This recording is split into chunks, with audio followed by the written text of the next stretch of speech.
வணக்கம். தமிழ் நண்பன் ஷார்ட்கட். அடுத்த சம் பார்த்துருவோம்.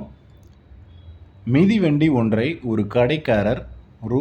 4275க்கு விற்பதால் அவருக்கு 5% நஷ்டம் ஏற்படுகிறது.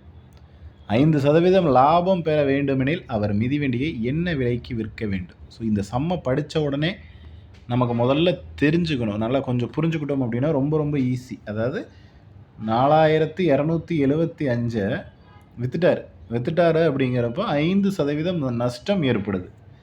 5% நஷ்டமான தொகை இந்த என்ன தொகை அப்படின்றது தெரியாது. பட் 4275 அப்படிங்கிறது மொத்த விலையோட 95%. ஏன்னா 5% நஷ்டம் ஆயிடுச்சு. ஸோ மொத்த விலை என்ன, அது அந்த கான்செப்டே வேணாம். அப்போ 95%ஓட அமௌண்ட்டு தான் இது. அப்போ 100% எவ்வளோ அப்படின்றத கண்டுபிடிக்கணும்.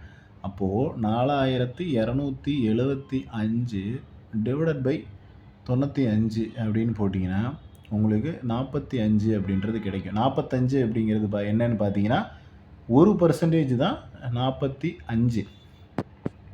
அப்போது 100% அப்படிங்கிறது 4500.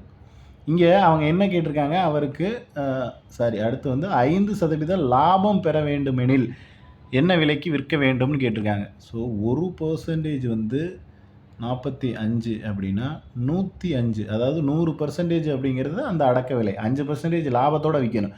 அப்போ 105% விற்றா தான் லாபம். அப்போ 45 பெருக்கல் 105 இதை போட்டிங்க அப்படின்னா 4725 அப்படின்றது கிடைக்கும். இந்த ஆன்சர் உங்களுக்கு வந்துருந்துச்சு அப்படின்னா சரி.